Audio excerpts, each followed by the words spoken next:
Muy bien, vamos a ver ahora el entrenamiento de la resistencia aeróbica.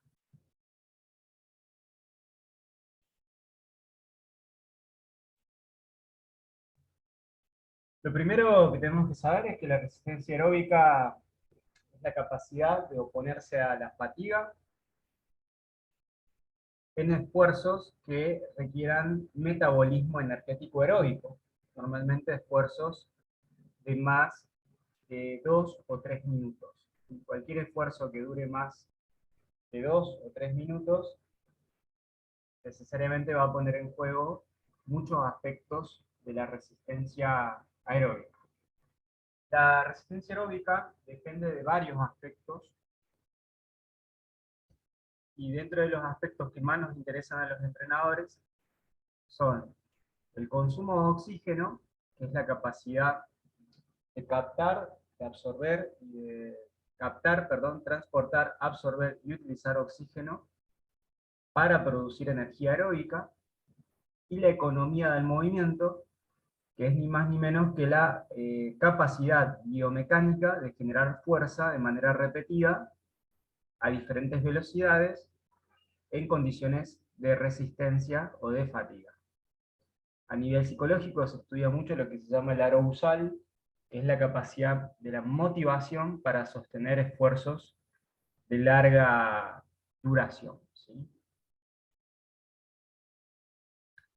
El consumo de oxígeno, que es la capacidad para captar, transportar, absorber y utilizar oxígeno para producir energía aeróbica, tiene dos grandes factores, los denominados factores centrales, que están determinados por lo que se conoce como gasto cardíaco. El gasto cardíaco es el volumen sistólico por la frecuencia cardíaca,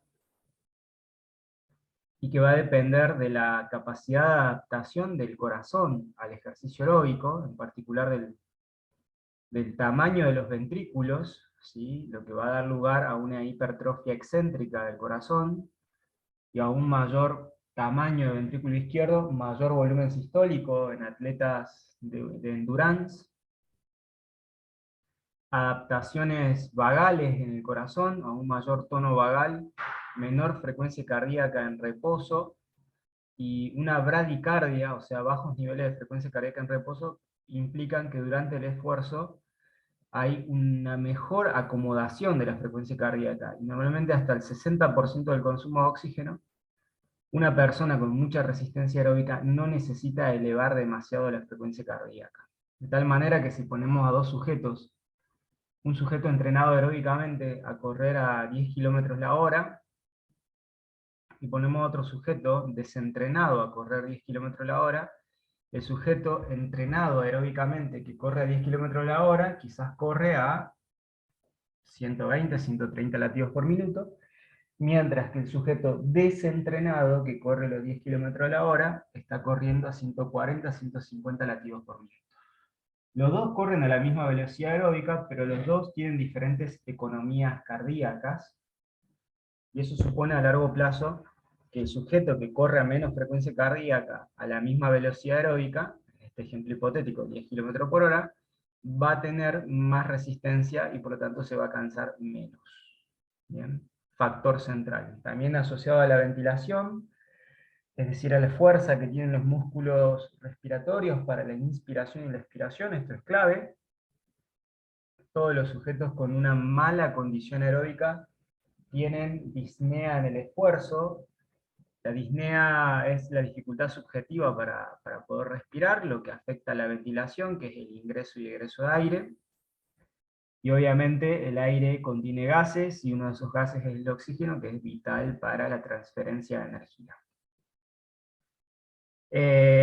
La fatiga temprana de los músculos respiratorios, especialmente del diafragma, se ha demostrado que cuando el diafragma se fatiga antes, y cuando los músculos accesorios, como el esternocleido-occipito-mastoideo, los escalenos, el trapecio, se fatigan antes de tiempo, tienden a aumentar su gasto cardíaco, y al aumentar el gasto cardíaco tienden a hacer que la sangre que va a los músculos locomotrices, cuádriceps, pantorrillas, isquios, etc., la sangre vaya de los músculos locomotrices a los músculos respiratorios, reduciendo así la distribución del gasto cardíaco en los músculos locomotrices.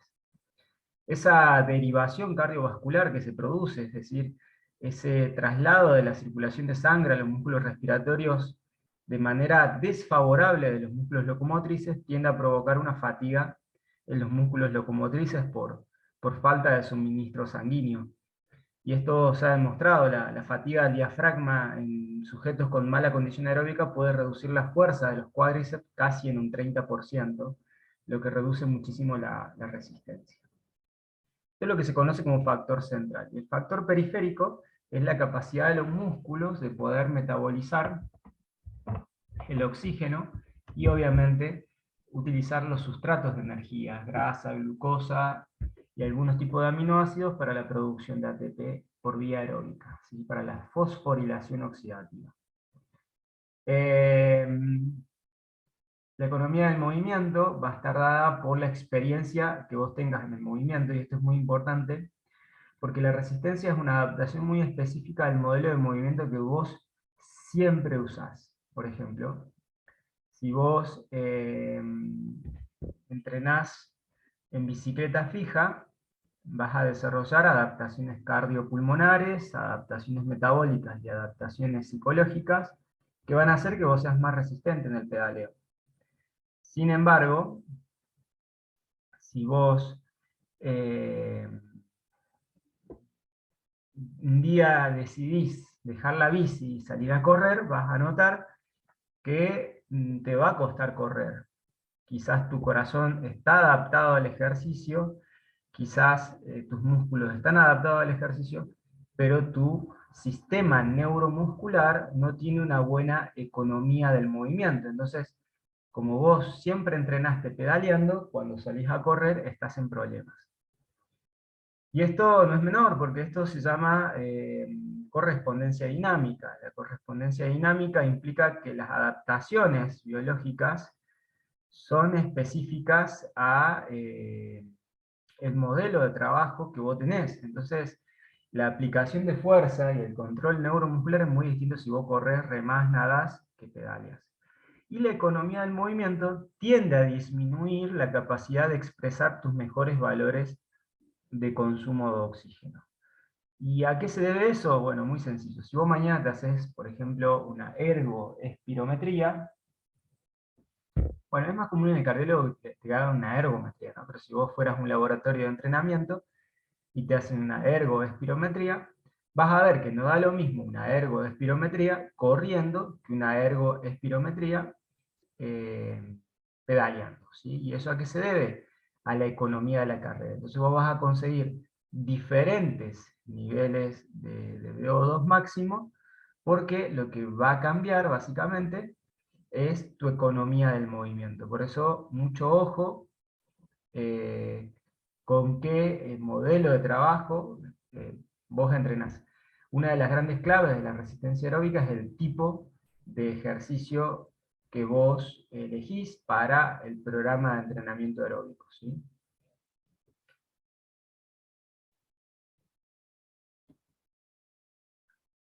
Dentro de los factores que encontramos del entrenamiento aeróbico, entonces encontramos el factor central, que es el factor cardiovascular y respiratorio. El factor central suele ser muy sensible al entrenamiento aeróbico de baja intensidad, ¿sí? Todo tipo de entrenamiento aeróbico de baja intensidad genera mejores adaptaciones cardiopulmonares que el entrenamiento de alta intensidad. Eso nos da una pauta fundamental, que es que en alumnos que presenten enfermedades cardiovasculares, eh, o alumnos que presenten enfermedades de las vías aéreas, como puede ser asma, siempre te va a convenir empezando a entrenar la resistencia aeróbica a bajas intensidades, porque esas bajas intensidades permiten mejores adaptaciones centrales. Las adaptaciones centrales van a ser adaptaciones en la silueta cardíaca, adaptaciones en la vasculatura, en particular un efecto angiogénico, un mejor retorno venoso, una mayor capacidad de resistir de tu diafragma, una mejor perfusión de los músculos que controlan la respiración, ¿sí? Entonces, va a ser muy importante la cuestión.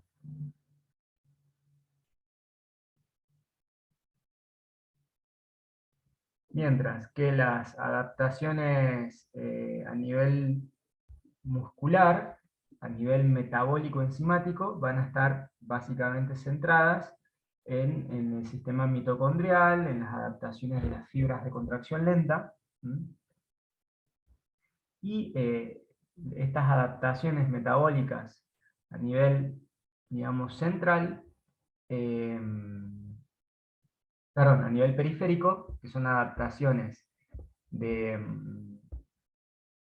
de la masa muscular, o sea, lo que se adapta es la fibra muscular, lo que se va a adaptar es la mitocondria, las enzimas del sistema del ciclo de Krebs, ¿sí? Van a permitir una mejor capacidad para utilizar el oxígeno. Normalmente este tipo de adaptación, que es la adaptación eh, periférica, se suele dar en aeróbicos de alta intensidad. ¿Sí? Todo modelo aeróbico de alta intensidad suele provocar mejores adaptaciones periféricas.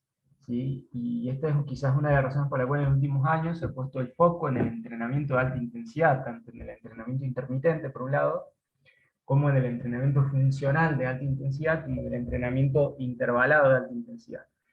Porque estos modelos parecen provocar mejores adaptaciones en el tejido contráctil, ¿sí? En las fibras, y en las mitocondrias y sus enzimas.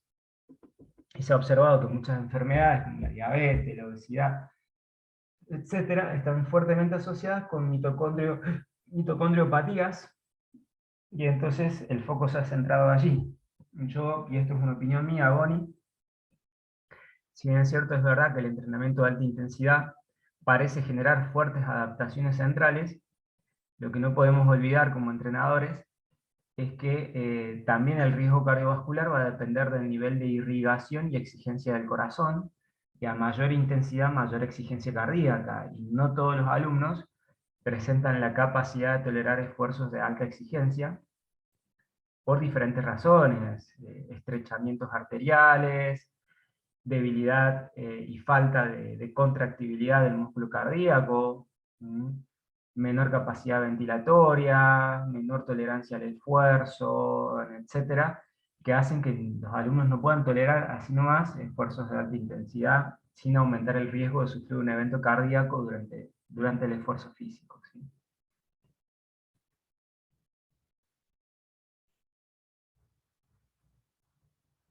Entonces, estoy tratando de resumir conceptos que habitualmente yo enseño en 7, 8 módulos, Bonnie. Eh, ¿Qué tenemos que saber? Que todo esfuerzo de baja intensidad tiene dos tipos de adaptaciones. Adaptaciones centrales, a nivel cardiopulmonar, y todo entrenamiento de alta intensidad tiene adaptaciones periféricas a nivel enzimático muscular. También los aeróbicos de baja intensidad son aeróbicos que trabajan lo que se llama la zona FatMax, que es la zona de mayor movilización de ácidos grasos, y que fue propuesta hace muchos años como la zona ideal para bajar de peso, en lo que se conoció como el talking test, o el test del habla, donde nosotros decíamos que si el alumno hacía un aeróbico, por ejemplo, se subía a la cinta y empezaba a trotar y podía mantener la charla mientras trotaba, estaba en lo que se llamaba la zona de quema de grasas, la zona Fat Max. Sin embargo, los últimos trabajos publicados por Hemphill, por Jeikendrup, a principios del 2000, nos muestran que, y bueno, y la primera década, 2013, ¿sí?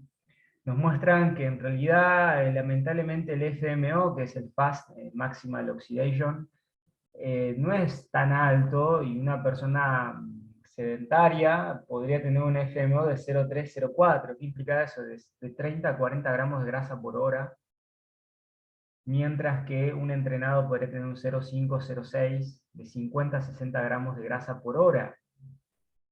Es decir, que la tasa de oxidación de grasas es realmente muy baja Para las expectativas, una persona que, por ejemplo, tenga como objetivo bajar 10 kilos, estamos hablando de la expectativa de bajar 10.000 gramos de grasa, y estamos hablando que por hora una persona sedentaria puede consumir 30 gramos de grasa en un esfuerzo FatMax.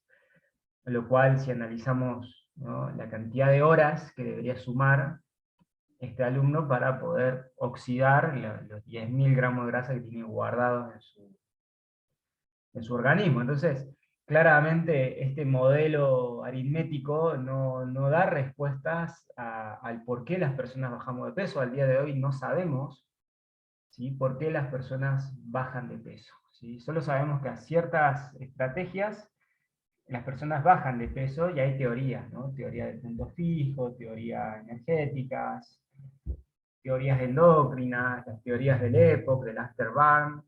Bueno, hay miles de teorías, pero ninguna define realmente lo que sucede, y todas tienen controversias, ¿sí? La bocha es ir probando, y cada alumno tiene diferentes timing para bajar de peso.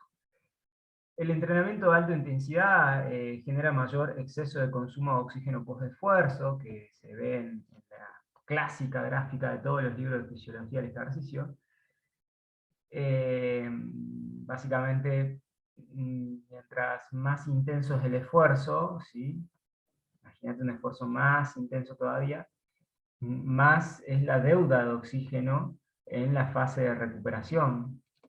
Eso se ha llamado ECOPE, exceso de consumo de oxígeno post-esfuerzo, y se sabe que esto se conoce como afterburn, que el organismo necesita muy buenos niveles de energía para poder recuperar posterior a un ejercicio físico.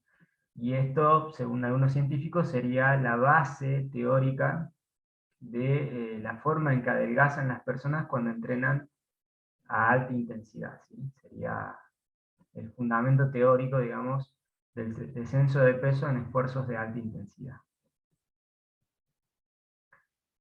Bien, obviamente también tenemos que este modelo tiene una mayor tasa de consumo de glucosa y una mayor tasa de consumo calórico.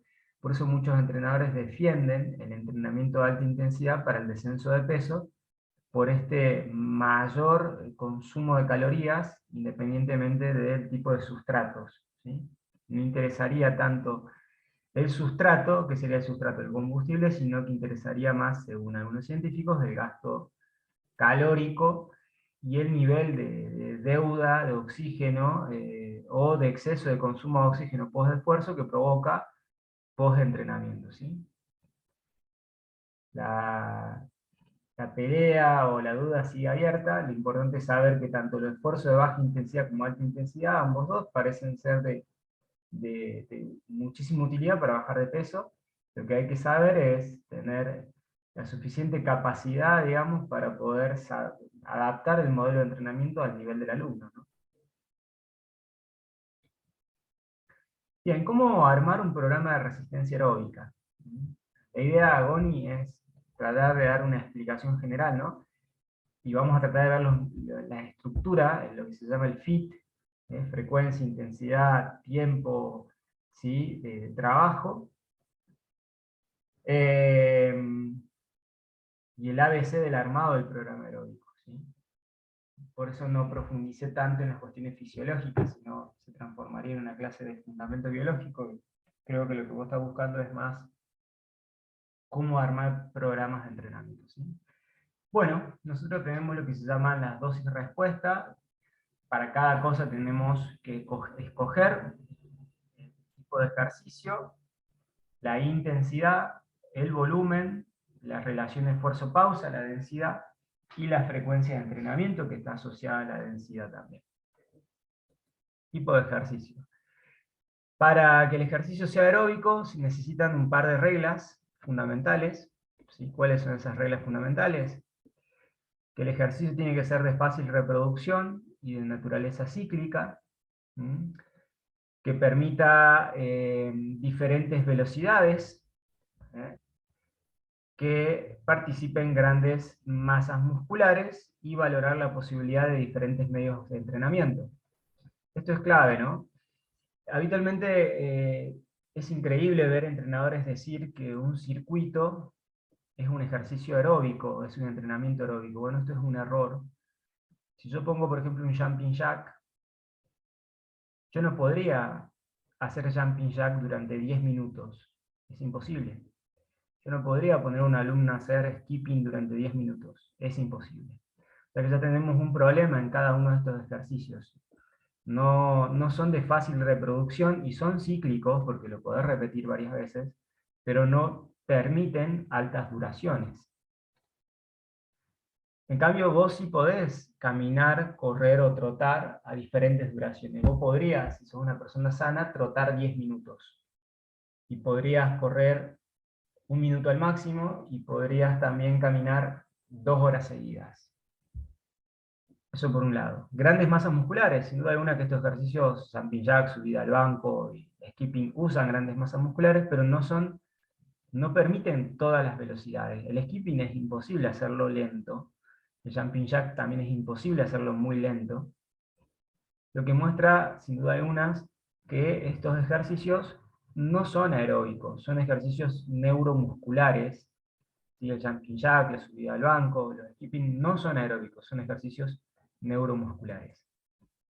Vivian Hedward, en su libro Evaluación y Prescripción del Ejercicio Físico, muestra que, por ejemplo, que saltar la soga sería aeróbico si vos sos capaz de saltar entre 80 a 100 saltos por minuto sin perder el ritmo. Entonces, te invito a hacer la prueba, Bonnie, a agarrar una soga y a meter entre 80 a 100 saltos sin perder el ritmo durante 10 minutos.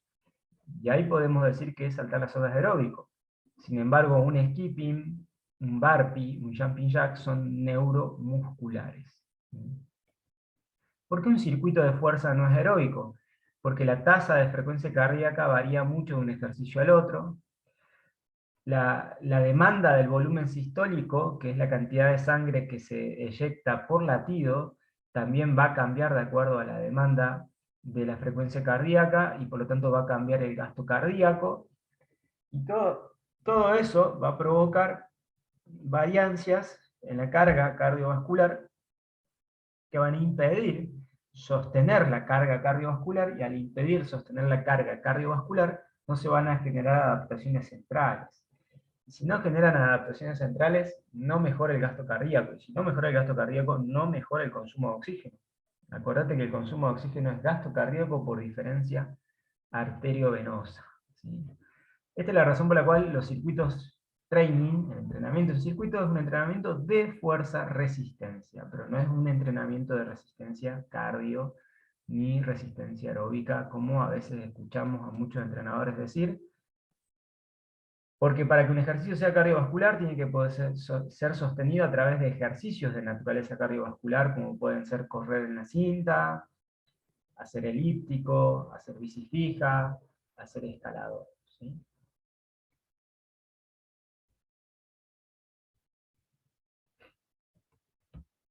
Bien, hay diferentes tipos de bicicletas. Tenemos la bici vertical.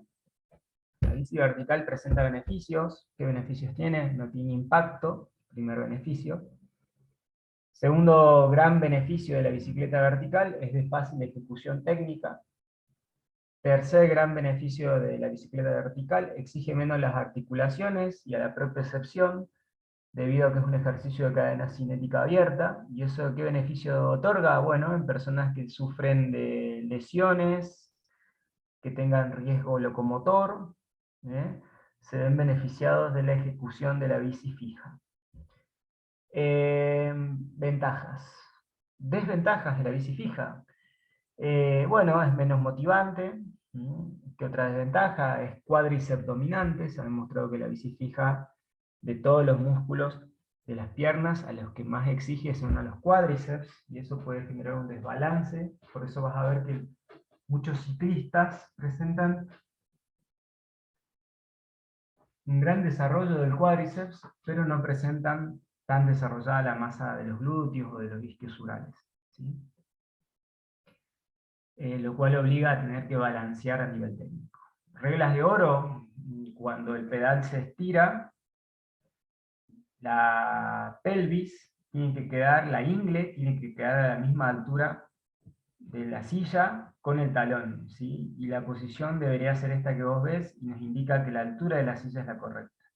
Si la silla está muy baja, en la fase baja la rodilla va a quedar doblada, y al quedar doblada nos indica de que la silla está muy abajo. ¿Y eso qué puede provocar? Una mayor sobrecarga en la rodilla y una mayor sobrecarga en la espalda. Entonces hay que acomodar los manubrios y la silla a los efectos que en la posición baja, tal como se ve en esta foto, la rodilla quede estirada, y eso nos indica a nosotros que hay una altura óptima para conservar la lordosis lumbar y evitar el exceso de carga en la articulación de la rodilla.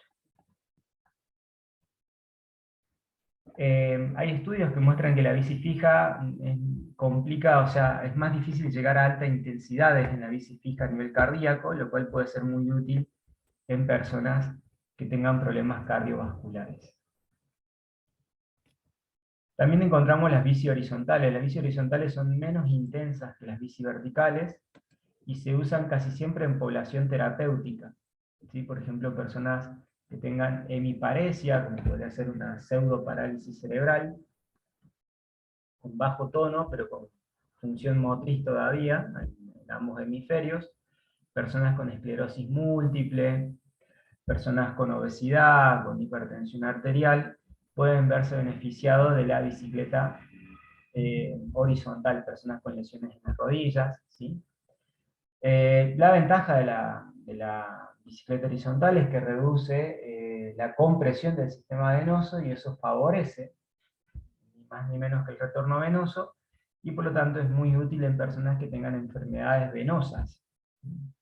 Sin embargo, como desventaja de las bici horizontales es que no permiten, lamentablemente, un gran gasto cardíaco, favorecen el retorno venoso y por eso generan menores niveles de frecuencia cardíaca, menores niveles de volumen sistólico y por lo tanto intensidades aeróbicas mucho más bajas.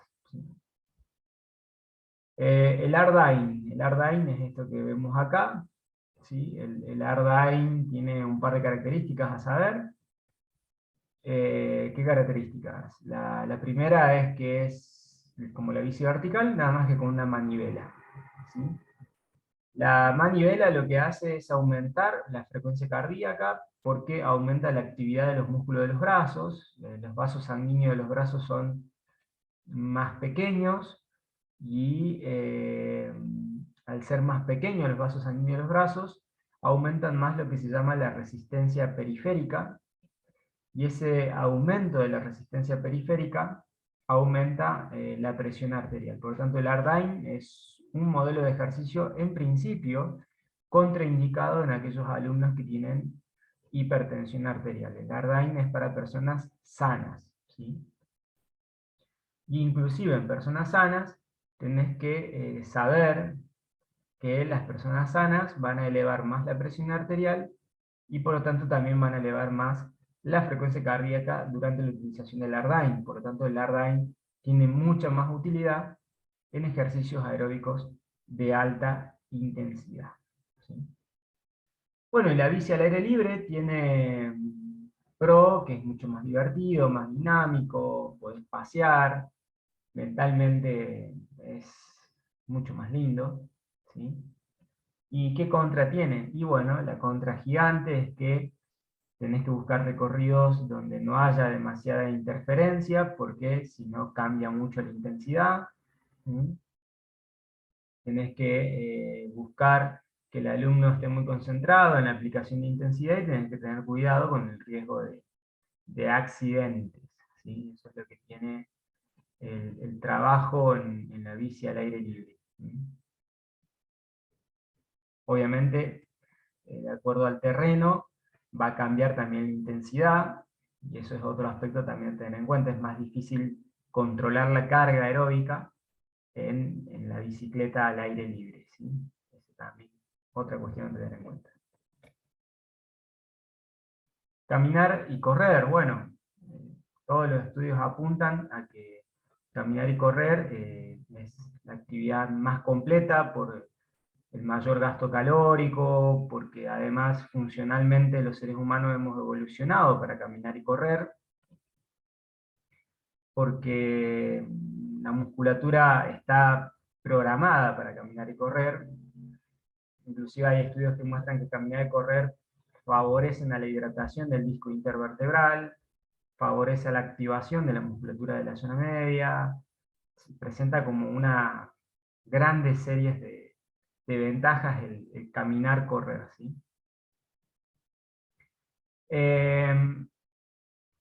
¿Qué diferencia hay entre hacerlo al aire libre y en la bici? Se ha demostrado que la velocidad aeróbica en la cinta es más lineal y se genera una misma potencia a una misma velocidad. En cambio, se sabe que al aire libre, pequeños declives, en realidad pequeñas inclinaciones, ¿no?, del espacio, provocan una diferencia entre la potencia y la velocidad, haciendo muchas veces que la potencia sea mayor que la velocidad aeróbica.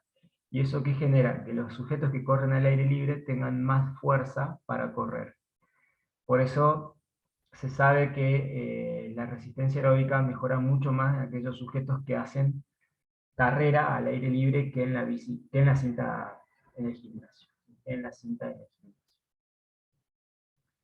gimnasio. Por otro lado, se sabe que la fricción del aire genera una fuerza de rozamiento que reduce la velocidad y eso aumenta la necesidad de generar fuerza, ¿sí? Y entonces también se sabe que el gasto calórico y el consumo de oxígeno es mayor en los sujetos que corren al aire libre que en aquellos que corren en la cinta. A pesar de que son dos ejercicios equiponderantes, o sea, que se equilibran, podríamos sostener que correr al aire libre es ligeramente superior a correr en la cinta en un gimnasio.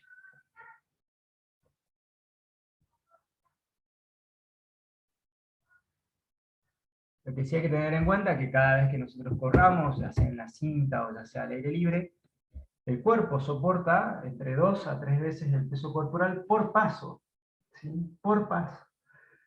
Tener presente, Goni, que un sujeto a una velocidad media, 5 km por hora, más o menos 6 km por hora, puede llegar a producir cada 2 kilómetros cerca de 1600 contactos, o sea, 1600 pasos, ¿sí?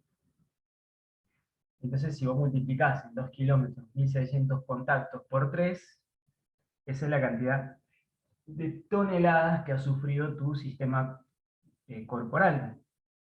Entonces vos cuando corres sufrís cargas laterolaterales y sufrís cargas de aceleración y de desaceleración, lo cual hace que para muchas personas correr sea muy difícil, muy costoso.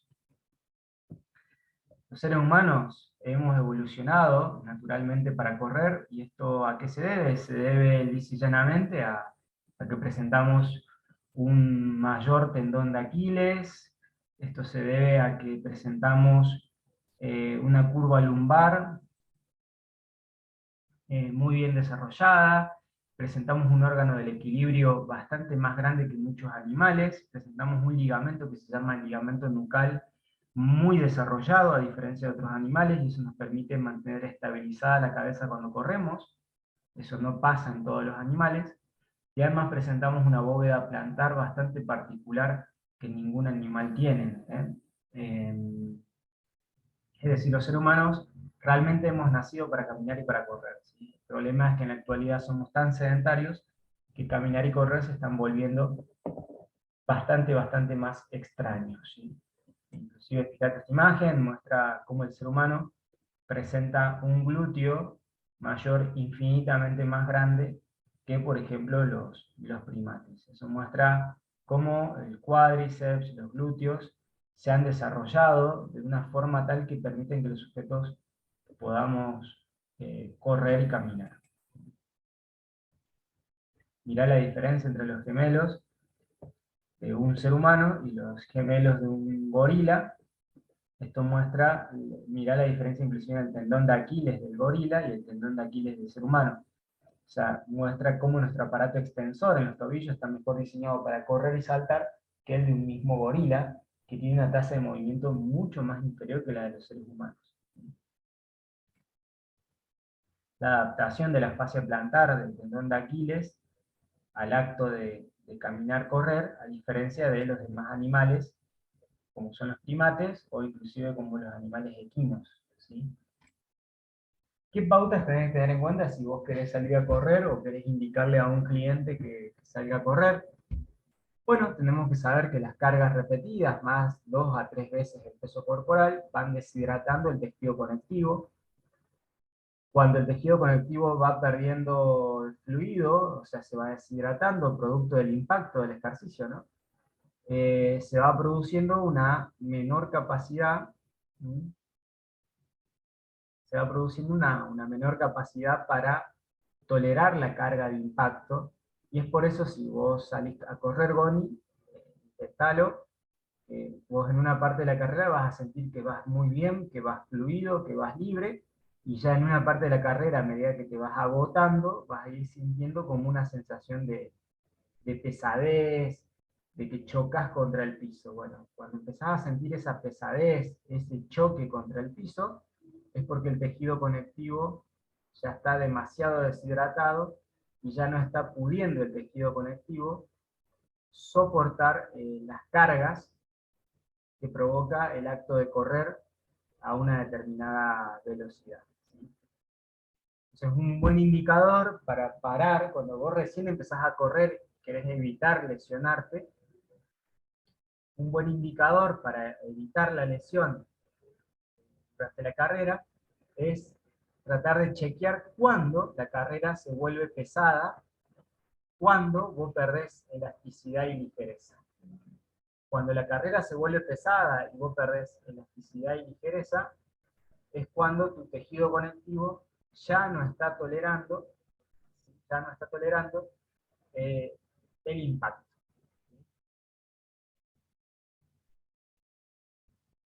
Esa es una de las claves.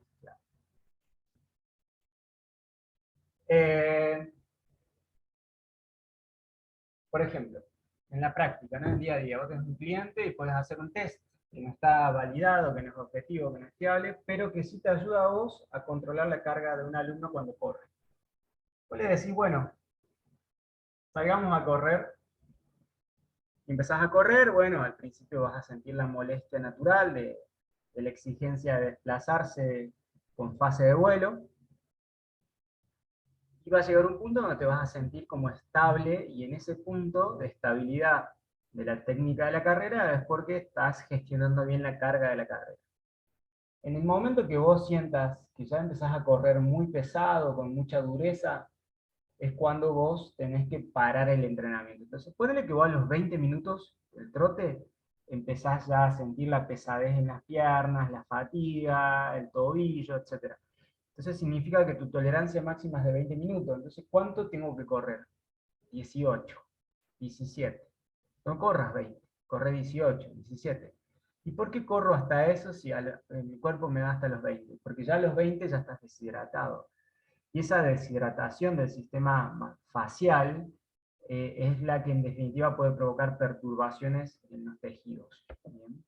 Y provocar dolores que muchas veces se asocian a lesiones. Ten presente que la gente que corre, casi el 50% de corredores sufre algún tipo de lesión por año, ¿sí? O sea, de 10 corredores, 5 se lesionan por año, ¿sí? De 10 corredores. La mitad se lesiona. Entonces, si vos un día te exigís, ponele y decís, no, bueno, voy a correr 25, y entonces corriste 5 minutos pesado, 20 ligero, fue duro. Entonces, los 2 días que siguen, corre 15 minutos. Un ejemplo, ¿no? Entonces, el lunes corro 25, duro, me cargo, entonces el miércoles corro 15 y el viernes corro 15, duro, suave, suave. Los estudios de Galloway en el 2002 muestran que alumnos que recién empiezan podrían mantener la capacidad de hidratación del tejido conectivo 10 minutos nada más corriendo, o menos. Entonces, podríamos, como, no como una regla, pero sí como un indicador, como un orientador, decir que, bueno, si una persona empieza a salir a correr, podríamos decirle que corra 5 minutos, que camine 5, que corra 5, que camine 5, que corra 5, que camine 5. ¿Sí? Porque más de 10 minutos seguidos corriendo, el tejido conectivo se deshidrata en exceso. ¿Sí? Mientras que alumnos muy experimentados podrían necesitar descansar cada 40 minutos de carrera. No hay que correr hasta que aparezca el dolor, y obviamente hay que trabajar la fuerza para ser un buen corredor, ¿sí? Muy importante el trabajo de la zona media. Es muy importante trabajar la fuerza con ejercicios funcionales, de estocadas, sentadillas, push-ups, remos. Y es muy importante no subir más de un 5% del volumen por mes de entrenamiento, de un 5 a un 10% por mes, y menos de un 5% por semana. O sea, si yo hoy corrí media hora lunes, 20 minutos miércoles y 15 minutos del viernes, ¿sí? 20, cuando dijimos media hora, más 20, más 15, bueno, corrí 1 hora 5 en la semana, bueno, en la semana que viene tendré que correr un 5% o menos de eso, entonces correré 1 hora 10, ¿sí? Pero no puedo pretender correr 2 horas la semana que viene, la otra 3 horas. Porque eso, ¿qué va a provocar? Se ha demostrado que los cambios abruptos en volumen o los cambios abruptos en intensidad son las que producen lesiones en los deportes de endurance, en los deportes de resistencia. ¿Sí?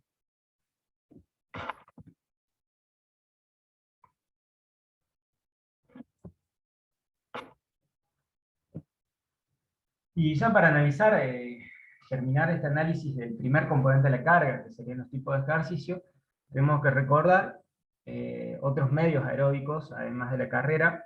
Tenemos el elíptico, ¿sí? Sería este. El elíptico fue creado como una fusión de la bici y la caminata.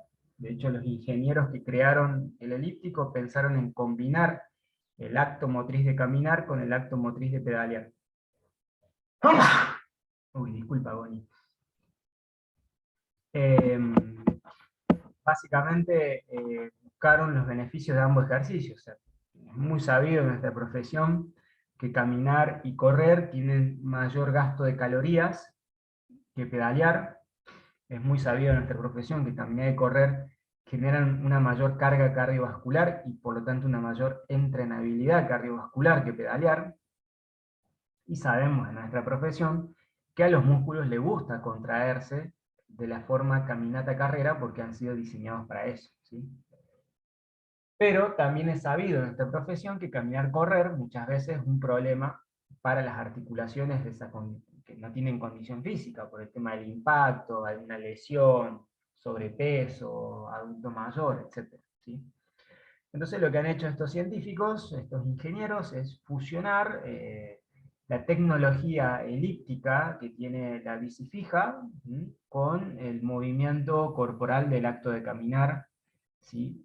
Obviamente de manera artificial, porque no caminamos como en un elíptico, ¿no? Pero bueno, esa es la filosofía. Ventaja del elíptico: ha demostrado ser el que más calorías gasta después de caminar-correr, ha demostrado ser muy bueno para el consumo de oxígeno, entonces muchos deportistas lo usan, e inclusive ha demostrado ser muy bueno para la activación de los glúteos, ¿sí?, el músculo de la cadera. Sin embargo, tiene como defectos que aumenta la carga estática, ¿sí?, en la columna lumbar. El aumento de la carga estática en la columna lumbar hace que los elípticos estén contraindicados en personas que sufren dolor lumbar crónico. Otros ejercicios que podemos tener es el step escalera o step mills. Acá, yo acá en Córdoba conozco solamente un gimnasio que tiene step mills. Bueno, 2 gimnasios conozco que tienen step mills. Son bastante caras estas máquinas. Son como mini escaleras mecánicas. Y los step pedal, que son con resortes. Son más comunes y gastan menos energía. Step pedals y step climbers, que es step con resorte y además con movimiento de brazos. ¿Cuál es la diferencia? Que los step pedal, así como el step climber o el step escalador, no generan tanta carga en la rodilla, mientras que el step mills sí genera mucha carga en la rodilla, ¿sí? Por lo tanto, si uno tuviera que escoger un ejercicio, el step con resorte es mucho mejor para las personas con dolor de rodilla. También todos estos ejercicios son muy buenos, además de trabajar la resistencia aeróbica, permiten un excelente trabajo de fortalecimiento de los glúteos y los cuádriceps y las pantorrillas.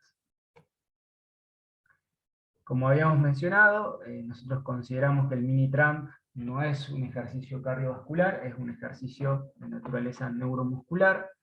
Saltar la soga es un ejercicio cardio si sos capaz de saltar 80 a 100 saltos por minuto y poder mantener el esfuerzo al menos 3 minutos.